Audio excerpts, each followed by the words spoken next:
U.S. deports migrants from Asia to Panama.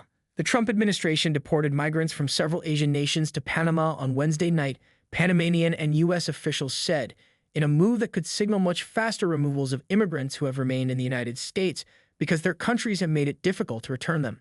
The flight carrying the migrants, a military plane that took off from California, appears to be the first of its kind during the Trump administration.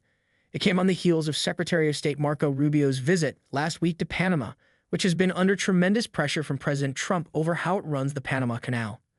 The more than 100 migrants on the flight, including families, had entered the United States illegally from countries such as Afghanistan, China, Pakistan, and Uzbekistan.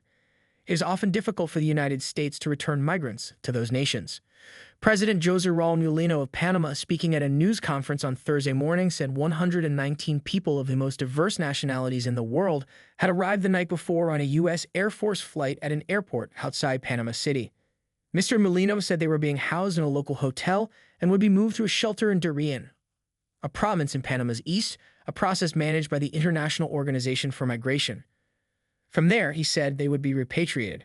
We hope to get them out of there as soon as possible, Mr. Mulino said, adding that migrants would be transferred to their countries of origin on flights funded by the United States.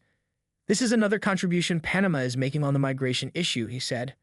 The flight could herald a new front in Mr. Trump's efforts to conduct a mass removal of unauthorized immigrants, and it shows the willingness of at least some Latin American countries under intense diplomatic pressure to assist him. But it also raises questions about what will happen to migrants as they are shunted to another country where they may be unfamiliar with the language or culture. The Panamanian government announced a proposal this week to send some newly arrived migrants to a small town at the end of the Darien Gap, a dangerous jungle in southern Panama, and then repatriate them by air or sea to their countries of origin.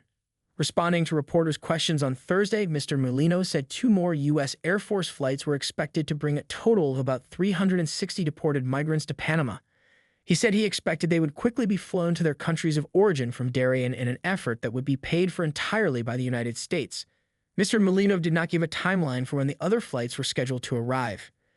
In a statement on Thursday, the International Organization for Migration said it was providing support to the recently arrived migrants at the request of Panamanian authorities. It noted that it was working with local officials to assist the migrants, including supporting returns to their home countries or safe alternatives.